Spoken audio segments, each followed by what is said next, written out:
Welcome to another episode of the Neo Movie Show. I'm your host Andrew Chen. I'm also a member of the Film Critics Circle of Australia. I also host a number of movie nights across private clubs in Hong Kong.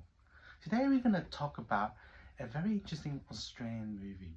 It's filled with martial arts, a lot of action, and the movie is called The Unseen Enemy.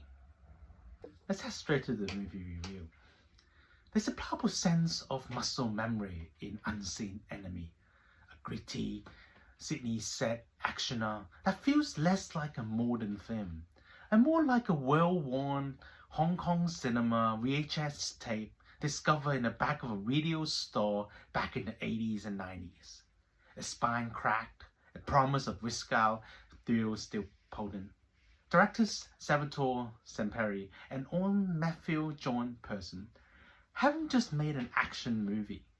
They craft a love letter to a time when the hero knuckles bled on screen and not just in the edit bay.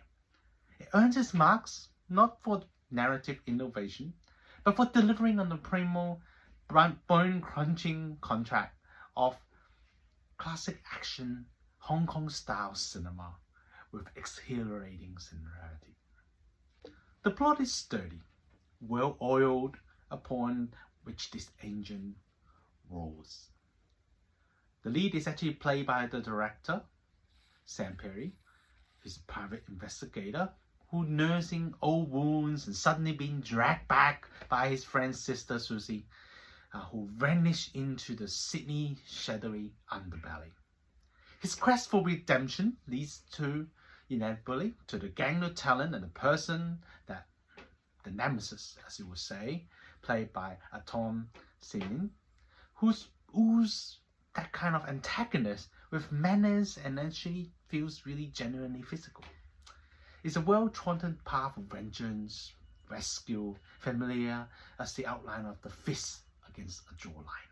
But this is where Unseen Enemy succeeds in its Hong Kong-style action design. This is where the film transcends from its modest budget and narrative familiarity, especially in this era where we are all choked by so much CGI overload and also a lot of this shaky camera work where you can't really see what's happening. Director Samperi and also Pearson and also their crack team of action choreographer performs a minor miracle.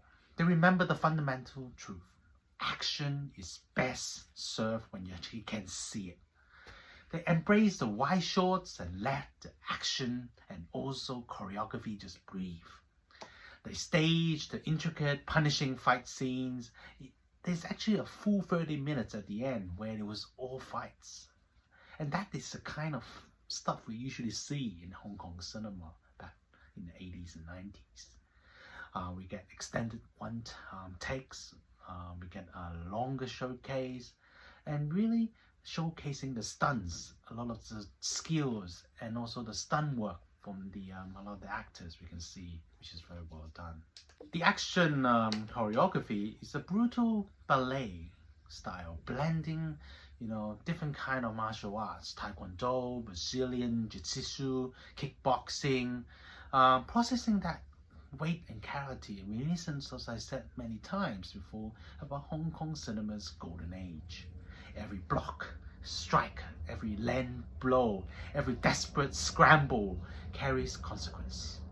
This authenticity is supercharged by the crucial fact that the actors are seasoned martial artists and do the damn work themselves. Samperi, as an action hero, he actually does have a lot of genuine physical prowess. He brings that grounded humbleness to the role, that quiet vulnerability that makes that explosive eruption of violence feel earned, not just plapped along. And also Simin, who plays the villain, is all kind of menace that shows and that really counterpose like a perfect physical foil. The film embraces modern exploitation mental with relish.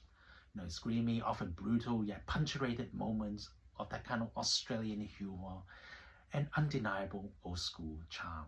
You understand the simple pleasure of just seeing a good man fight very bad man in very direct ways. Yes, the script occasionally feels scratched and also thinner than the leather or Levi's gloves. Some of the low-budget VFX as well, particularly the gunplay, might also undermine that kind of practical illusion as well. But these flaws are ultimately like scraps on a well-used boot. They testify to the film's scrappy nature. Unseen Enemy succeeds precisely where it needs to for its intended audience. And that's in the ring, on the street, there's close-quarter chaos of them, or those stage brawls. It's an adrenaline shot to the heart of action cinema, proving that passion and practical skills, these are all intangible impact to a well-thrown punch that can trump a 9-figure budget.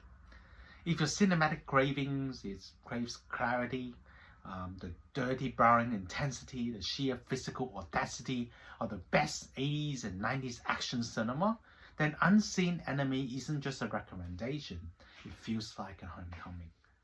You can practically smell the sweat and the liniment. I rated this movie 7 out of 10. I really enjoy the action and hope you enjoy seeing as well. Thank you for watching another episode of the Neo Movie Show. If you enjoy our channel, please like, subscribe, and comment. And I'll see you next time.